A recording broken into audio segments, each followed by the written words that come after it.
Assalamualaikum warahmatullahi wabarakatuh.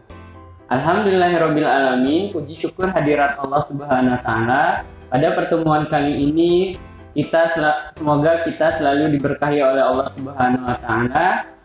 Salawat serta salam mari kita sanjung agungkan, limpah ruahkan kepada tauladan kita Nabi Allah Muhammad sallallahu alaihi wasallam. Kali ini kita akan memahami materi pelajaran tematik tema 3, subtema 3, ayo menjadi penemu. Pada pertemuan kali ini kita akan menganalisis arus listrik pada rangkaian listrik yang disusun secara campuran serta menganalisis perkembangan teknologi bidang ekonomi dan perkembangan teknologi bidang transportasi. Disusun secara apakah rangkaian listrik yang ada di rumahmu? Ya, rangkaian listrik di rumah banyak disusun secara paralel.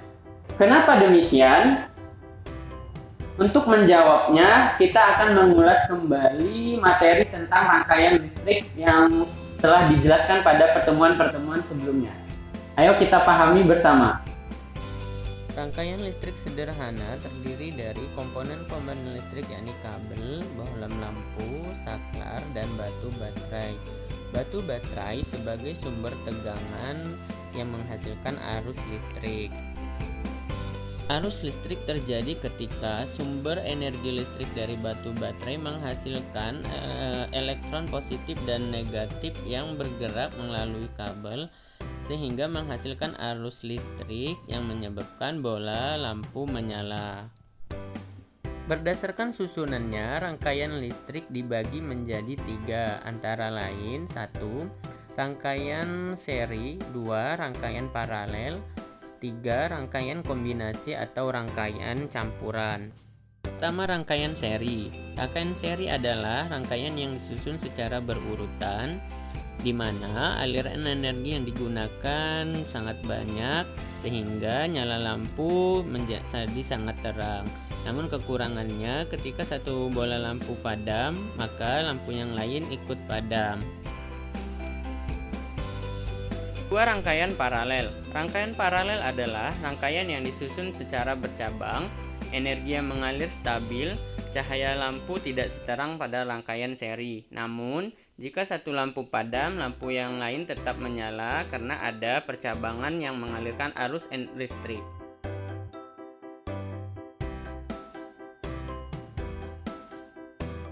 Yang ketiga, rangkaian kombinasi atau rangkaian campuran. Rangkaian campuran adalah rangkaian yang disusun berupa gabungan rangkaian seri dan rangkaian paralel, hingga disebut rangkaian campuran atau rangkaian kombinasi. Berdasarkan penjelasan tadi, kenapa rangkaian listrik di rumah banyak disusun secara paralel? Karena rangkaian listrik yang disusun secara paralel lebih hemat energi, dan jika ada satu lampu atau komponen lampu yang padam atau rusak, maka lampu yang lain tetap menyala. Selanjutnya, kita akan membahas materi tentang perkembangan teknologi bidang ekonomi dan perkembangan teknologi bidang transportasi. Ayo kita pahami bersama. Yang pertama, perkembangan teknologi bidang ekonomi. Sejak listrik ditemukan, terjadi perubahan teknologi dari masa ke masa. Dari perubahan alat komunikasi, alat hiburan, seperti pemutar musik, televisi, begitu juga dengan alat penyimpanan data pada komputer, pengiriman pesan melalui gelombang radio, dan lain-lain. Dahulu, orang menulis disimpan pada lembaran kertas yang cukup banyak. Sejak CD-ROM ditemukan, penyimpanan tulisan dalam kertas dapat dihemat. Ribuan lembaran kertas, bahkan bergunung-gunung, digantikan dengan penyimpanan data di CD-ROM. Perubahan besar itu terjadi karena adanya bahasa pemrograman berupa kode biner, yakni kode yang terdiri dari susunan angka 1 dan 0. Kita patut berterima kasih kepada matematikawan Muslim Al-Khawarizmi. Beliau yang menemukan bilangan 0. Perubahan adab modern terjadi, apalagi sejak ditemukan internet yang hampir semua menggunakan kode biner tersebut. Perubahan ekonomi terjadi. Dahulu, terjadi antrian panjang saat akan nonton di bioskop. Sekarang, tinggal pesan dan pilih tiket lewat internet. Beli makanan kesukaan lewat internet. Tukar-menukar atau transfer uang tak perlu datang ke bank, cukup di internet. Hampir semua orang menjangkau semuanya lewat internet pada HP-nya. Oke, tadi penjelasan tentang perkembangan teknologi bidang ekonomi. Selanjutnya, penjelasan tentang perkembangan teknologi bidang transportasi. Ayo kita pahami. Alat transportasi darat pada masa lalu awalnya menggunakan tenaga manusia, yaitu dengan cara dipikul, digendong, atau didorong seperti sepeda, becak, dan gerobak dorong.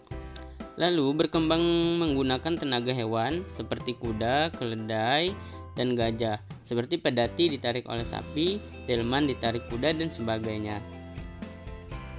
Seiring perkembangan zaman, alat transportasi darat menggunakan energi mesin uap, energi listrik, dan energi bahan bakar fosil. Dari masa ke masa, perubahan transportasi darat semakin lebih canggih.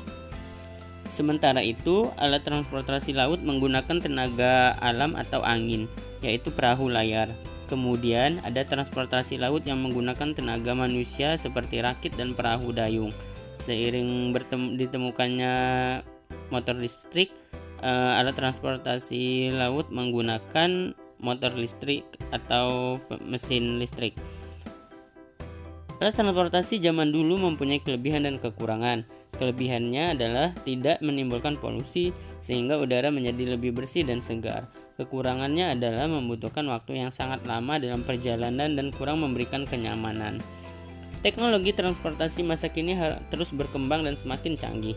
Sekarang ini jika kita melakukan perjalanan dengan memanfaatkan transportasi modern, maka akan lebih cepat mencapai tujuan dan lebih nyaman. Alat transportasi massal yang sekarang digemari adalah pesawat terbang dan kereta.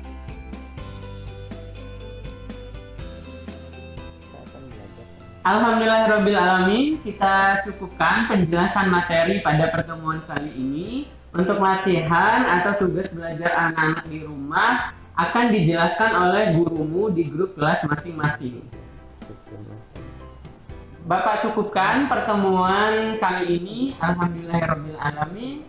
Bapak akhiri. Wassalamualaikum warahmatullahi wabarakatuh.